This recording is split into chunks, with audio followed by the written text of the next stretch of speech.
Maths he, in maths کو discuss کرنے کا صرف پرپس یہ ہے کہ یہ چیلنج ہے، یہ میرے لیے بھی ہے، آپ کے لیے بھی ہے، کسی بھی رائٹر کے لیے، کمیونیکیٹر کے لیے. تو ہم ان ساری کو ذرا گو تھرو بالکل نہیں کریں گے، ریفرنس میں آپ سے شیئر کروں گا، آپ ڈاؤن لوڈ کر سکتے ہیں.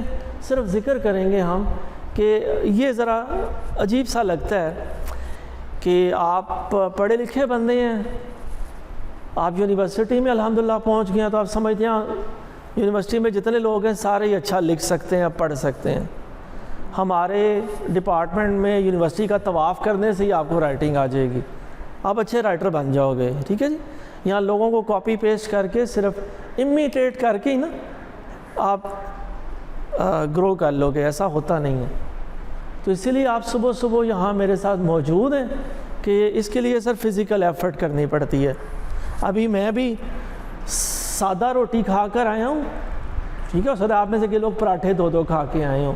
تو صبح جو گھر والے ہمیں پراٹھے کھلاتے ہیں نا جی، ساتھ چائے کا بڑا کوپ دیتے ہیں، اس کا مقصد یہ ہوتا ہے الٹیمیٹلی کہ آپ پھر جا کے یہ زور لگائیں، یہ سنگ تراشی کریں.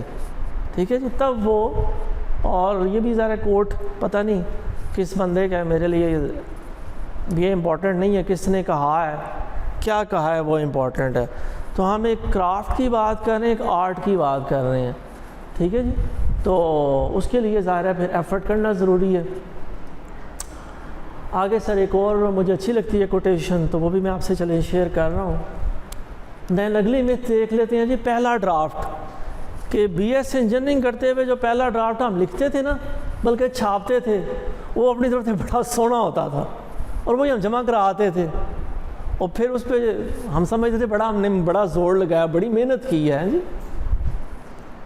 لیکن سر وہ ایسے ایسا زندگی میں بندہ آگے بڑھتا ہے تو ریئلائزیشن ہوتی ہے کہ اچھا پروفیشنل وہ ہے جو تیسرے ڈرافٹ تک جاتا ہے. جسے میں نے آغاز میں کہا، تھوڑی دیر کے لیے ہم سوچتے ہیں کہ 40 دن میں پیپر سبمٹ کرنا ہے، 30-32 دن وہ میں نے ڈیڈیکیٹ کر دی ہے فرسٹ ڈرافٹ کو، کہ پہلا ڈرافٹ کمپائل کروں گا، اس کے بعد پھر جو ہفتہ بچایا نا میں نے، اس میں سیکنڈ ڈرافٹ اور تھرڈ ڈرافٹ تک میں جاؤں گا، وہ میں سبمٹ کروں گا.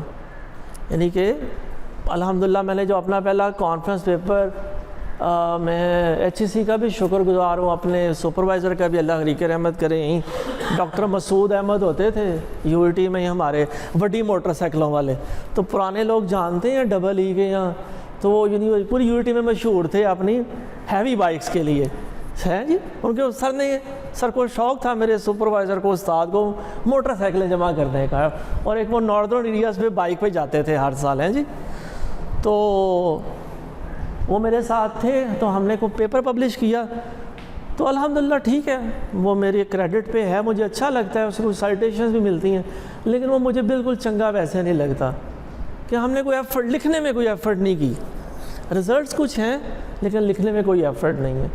اس کے بعد جو پیپر، اب تو میں لکھتا ہی بڑا کام ہوں، مجھے ڈر لگتا ہے لکھتے ہوئے، لیکن وہ اب کوشش ہوتی ہے کہ تھرڈ ڈرافٹ تک جایا جائے اور وہ اچھا کام کیا جائے. تو سر اس کے لیے بڑا ضروری ہے کہ اس چیز کو پہ آمادہ کیا جائے اپنے آپ کو کہ آپ امپورٹنٹ نہیں ہیں، ریڈر امپورٹنٹ ہے. تو ریڈر کے لیے پھر ہم جب کوشش کریں گے کہ ریڈر کو امپورٹنس دینی ہے، تو پھر یہ انڈرسٹینڈنگ ڈیولپ ہوگی، اور ہم انشاءاللہ تعالیٰ پھر وہ جائیں گے، کیا کہیے اس کو، سیکنڈ ڈرافٹ اور تھرڈ ڈرافٹ تک. اچھا جی، نیکسٹ ایک کہا جاتا ہے جی، اچھا کہ یہ سب کے لیے سیم ہے. تو اسی سسٹم کی میں پروڈکٹ ہوں، آپ بھی اسی سسٹم میں سے گزر رہے ہیں یا گزر چکے ہیں. تو چیلنج اس میں یہی ہے کہ ہم بندے کی جو یونیکنیس ہے نا، اسے تھوڑی دیر کے لیے لینیئرائز کر دیتے ہیں. ہم ایک آنکھ بند کر لیتے ہیں اور زوم کرتے ہیں، جتنے سارے بیٹھے ہیں نا ایک جیسے ہی ہیں، حالانکہ ہمیں پتہ ہوتا ہے ایک جیسے نہیں ہیں. ان میں کچھ بیریئر ٹاؤن سے آئے ہیں، کچھ ماڈل ٹاؤن سے آئے ہیں، کچھ پیکھے وال سے آئے ہیں. ٹھیک ہے جی. تو ہر بندہ ڈیفرنٹ ہے، یونیک ہے. وہ ایک جیسا، صرف ہم ٹریٹمنٹ دے رہے ہوتے ہیں. میں یو ٹی کا پروفیسر ہے، اس کی مجبوری ہے، اس نے مچھی کو بھی وہی امتحان دینا ہے جو ہاتھی کو کوئز اس نے پریزنٹ کرنا ہے. بٹ ادروائز وی نو کہ ہر بندہ ڈیفرنٹ ہے، یونیک ہے، ہر بندے کا ٹیلنٹ ڈفرینٹ. آگے چلتے ہیں سر. اوکے, صبح سویرے جی جو ہم باتیں کر رہے ہیں یہ اگین ایک اچھی کتاب ہے جی, ڈاؤن لوڈیبل ہے, آپ ضرور اسے بھی دیکھیے گا. چھوٹی سی کتاب ہے, کوئی اتنے ولیومنس نہیں ہے. تو مجھے اس میں یہ اچھی بات لگی تو میں نے وہیں سے یہ آئیڈیا یہاں پہ شیئر کیا کہ انور مسعود صاحب کی بنیان آپ نے سنی ہوگی. پروفیسر نے بھی یہی بات کی آتھر نے کہ انور مسعود دی بنیان کوئی نہیں ہے جی, جی نکیاں بھی پوری آوے تو وڈیاں بھی پوری آوے, ایسا کچھ نہیں ہے. تو مجھے اچھا لگا ان کی بات کہ یہ جو سٹائل ہے نا اسپیشلی کلاس, کہ یہ سٹائل آپ کو ڈیولپ کرنا ہے,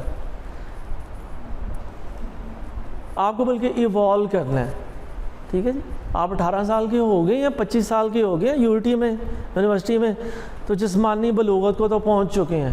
اب جب آپ 40 کے ہوں گے تو وہ نفسیاتی بلوغت ہوگی انشاءاللہ تعالی, تو وہ پھر آپ کو یونیک ہونا ہے. ٹھیک ہے, اوکے جی. نیکسٹ ایک اور اچھی کتاب ہے جی, یہ آکسفورڈ یونیورسٹی پریس کی, یہ بھی چھوٹی سی ہے. آگے ایک دو بڑی موٹی کتابیں بھی میں بتاؤں گا, لیکن بہرحال یہ بھی ایک اچھا ریفرنس ہے. چھوٹی سی کتاب ہے, ڈاؤن لوڈ کر کے اپنے ڈیسک ٹاپ پہ ضرور رکھیں اور اسے کنسلٹ کیجئے. تو اس نے بھی یہ بات کی تو مجھے بھی بڑی اچھی لگی کہ یونیورسٹی میں ہم انجینئرنگ میں, بلکہ فزیکل سائنسز انجینئرنگ سائنسز میں ہر جگہ ٹرائل اینڈ ایرر اپروچ سے ہی آغاز کیا جاتا ہے. آپ کوئی میتھمیٹیکل ماڈل بناتے ہو, پھر سیمولیشن کرتے ہو, اس کے بعد آپ ایکسپیریمنٹ کرتے ہو, اور دوبارہ یہ پروسیس آپ ری آئٹریٹ کرتے ہو اپنے ریزلٹس کو انکارپوریٹ کر کے. تو یہ ٹرائل اینڈ ایرر ہی ہے جی. آپ غلطی کرو گے تو سیکھو گے, نہیں کرو گے تو نہیں سیکھو گے. بڑا سمپل ہے جی, اس میں کوئی وہ دو رائے نہیں ہے. اوکے جی, رائٹنگ انبیگوس ہوتی ہے جی, جو لکھا ہوتا ہے نا وہ ویسے ہی بندے کو سمجھ آتا ہے. بات کرتے ہیں. اوکے, ڈی نوٹیشن اور کونوٹیشن میں کیا فرق ہے؟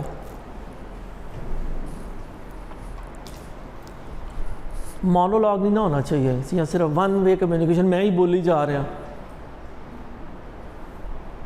ہاں جی, ڈی نوٹیشن اور کونوٹیشن, ٹھیک ہے کوئی گل نہیں.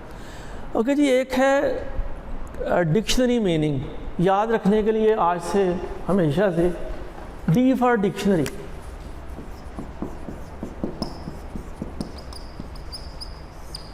ٹھیک ہے جی. اور کونوٹیشن کیا ہو جائے گا, وہ کانٹیکسٹ. تو ایک جی جو بھی ورڈ ہم پڑھتے ہیں اس کا ایک ڈکشنری میننگ ہے, بلکہ بعض اوقات کئی میننگز ہوتے ہیں, وہ ڈکشنری اس لیے دیکھنی چاہیے. اور دوسرا اس کا کیا ہوتا ہے جی, ایک کانٹیکسٹ ہوتا ہے, اس کانٹیکسٹ میں اس کا میننگ ہوتا ہے. تو ان دونوں میں فرق کرنا as a student of sciences بڑا ضروری ہے. ٹھیک ہے. اچھا, میں ایک دو ویڈیو آپ کے ساتھ شیئر کرتا ہوں. ٹھیک ہے, آپ کے لیے سب کے لیے. عربی مشکل ہے, مجھے قرآن پاک کی سمجھ کوئی نہیں آتی, اور ایون ہم دیکھتے ہیں کہ قرآن پاک ہمارے سامنے پڑھا جا رہا ہوتا ہے خانہ خدا میں, تو وہاں کے جو لوکلز ہیں وہ ان آیات پہ رو رہے ہوتے ہیں, سانو سمجھ نہیں آ رہی ہوتی, صرف سن رہے ہوتے ہیں اور سن کے ثواب حاصل کرتے ہیں. ٹھیک ہے جی, الحمدللہ, کیونکہ سارے وہ زبان نہیں ہے نا میری, تو انگلش ہی ہماری زبان نہیں ہے. پہلا چیلنج تو یہ ہو گیا, اور دوسرا چیلنج ہے کہ ہم نے ایفرٹ کوئی نہیں کرنی. جب ہم ایفرٹ نہیں کریں گے پھر وہ چیلنج پیدا ہوگا جی. تو اس لیے یہ بڑا یاد رکھنے کی ضرورت ہے کہ جو ڈکشنری میں الفاظ کا مجموعہ ہے وہ ہر لفظ کا ایک ڈکشنری میننگ ہے. ساری زندگی اس پہ کرنی ہے آپ نے, آسانی رہے گی. لیکن اگر آپ نے باقی رائٹنگ کو, کمیونیکیشن کو ایز اے اسکل امپروو کرنا ہے تو پھر یہ بڑا ضروری ہے کہ اس کانٹیکسٹ کو بھی سمجھا جائے, اور کہ ریڈر کو کیا سمجھ آئے گی اور میں سمجھانے کیا جا رہا ہوں. آگے بڑھتے ہیں. Writing is a linear process جی, یہ محسوس ہوتا ہے, یہ لینئر نہیں ہے, بڑا it's a highly non linear process. یہ ریکرسیو ہے, تو ریکرجن کو یہاں میرا اچھا ہے کہ آپ پلان کرو، لکھو اور پھر ریوائز کرو۔ انیوا پہلا ڈرافٹ کمپائل کر کے کسی کو نہ پیش کر دو۔ وہ ٹھیک ہے 18-25 سال کی عمر تک یونیورسٹی میں اٹس اوکے بی ایس کرنے تک، لیکن M S P H D کا بندہ اگر یہی آتے لے کے جائے گا تو ٹھیک ہے، کچھ عرصے بعد کولیگس کو پتہ لگ جائے گا کہ صاحب اتنی ہی ایفرٹ کر سکتے ہیں۔ ٹھیک ہے، آگے چلتے ہیں سر۔